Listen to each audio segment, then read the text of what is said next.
అమ్మని చూడాలనిపిస్తుందండి.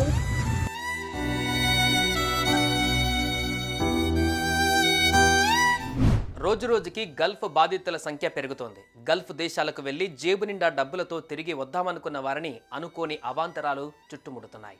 ఎడారి దేశాలలో చిక్కుతున్న బ్రతుకులకు అక్కడ ప్రశాంతమైన బ్రతుకు లేదు. అనుకున్న డబ్బు రాదు. తాజాగా ఏలూరు జిల్లా బుట్టాయిగూడెంకి చెందిన తాటి సంకురమ్మ ఆక్రందన బయటపడింది. సంకురమ్మండి, మాది బుట్టాయిగూడెం మండలం, ఏలూరు జిల్లా, మర్లగూడెం గ్రామం అండి. నేను కోవిడ్కి వచ్చి 1 నెలతో సంవత్సరం అవుతుందండి. అప్పటి నుంచి ఈ ఇంట్లో తీసుకొచ్చిన కాడ నుంచి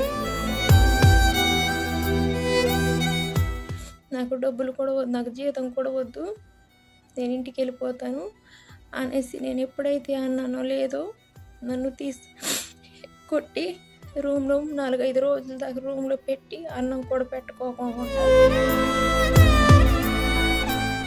ఏదైనా అంటేను ఆఫీస్ కానీ ఇక్కడ విషయాలు చెప్పినట్టయితేనే చంపేస్తాను, నీకు ఇండియా ఆఫీస్కి బోల్డ్ డబ్బులు పెట్టాను, ఇక్కడ ఆఫీస్లో బోల్డ్ డబ్బులు కట్టాను, నేను ఎందుకు వదులుతాను, ఎందుకు పంపుతాను అని బెదిరిస్తుంది. ఏడాది క్రితం ఏజెంట్ ద్వారా కువైట్ వెళ్లిన సంకురమ్మను గత కొన్ని నెలలుగా జీతం ఇవ్వకుండా చిత్రహింసలకు గురి చేస్తున్నారు యజమానులు. దీంతో తన ఆవేదనను సెల్ఫీ వీడియో ద్వారా రహస్యంగా కుటుంబ సభ్యులకు పంపింది సంకురమ్మ. ఇంట్లో 10 మంది ఉంటే తన ఒక్కదానిపైనే పనిభారం అంతా మోపుతున్నారని సంకురమ్మ ఆవేదన వ్యక్తం చేసింది. తాను ఇంటికి వెళ్ళిపోతానని యజమానికి చెబితే గదిలో బంధించి తీవ్రంగా కొట్టారని, ఏజెంట్కు చెబితే పట్టించుకోవడం లేదని చెబుతున్న ఆమె గోడును వెళ్లబుచ్చుకుంది. కనీసం భోజనం కూడా పెట్టడం లేదని, తనకు ఆరోగ్యం బాగాలేకపోయినా పట్టించుకోవట్లేదని వాపోయింది సంకురమ్మ.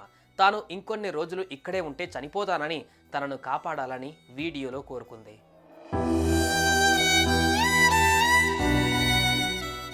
పోలవరం ఎమ్మెల్యే చిర్రి బాలరాజుకు విషయం తెలియడంతో సంకురమ్మ కుటుంబ సభ్యులతో మాట్లాడి సంకురమ్మను స్వస్థలానికి రప్పించేందుకు ప్రయత్నిస్తున్నారు.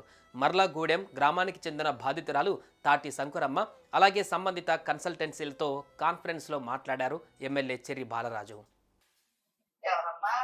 నేను ఎమ్మెల్యే పోలవరం అమ్మా. ఏంటమ్మా అక్కడ ఇష్యూ జరిగింది కదా, ఏంటి ఆవిడ పంపిస్తున్నారా, ఏం చేస్తున్నారు?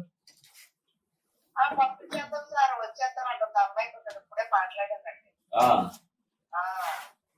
అంటే మన దాకా ఇల్లు మార్చుకోండి మేడం, సార్ మంచోళ్ళే, పెద్దమ్మా మేడం.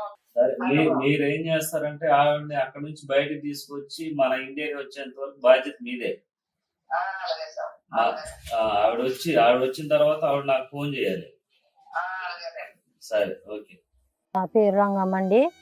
మా అమ్మాయి దుబాయ్ వెళ్ళిందండి. అసలు సంవత్సరం అవుతుందండి. మళ్ళీ ఫోన్ చేసి నాకు అసలు హెల్త్ బాగోలేదని ఫోన్ చేసి తీసుకెళ్ళిపోండి అని చెప్తుందండి. మాకు ఏం తెలవక ఎవరిని అడగాలో ఎవరిని చెప్పాలో అని అనుకుంటున్నామండి. అందుకని ఎమ్మెల్యే గారిని పెద్దోళ్ళు నిన్న అలా చెప్పి అడిగితేనేమని పంపిస్తారని అది బాధపడుతుందండి. అలాగే మేము కూడా చెప్పాలని అనుకుంటా అలాగే చెప్తున్నామండి.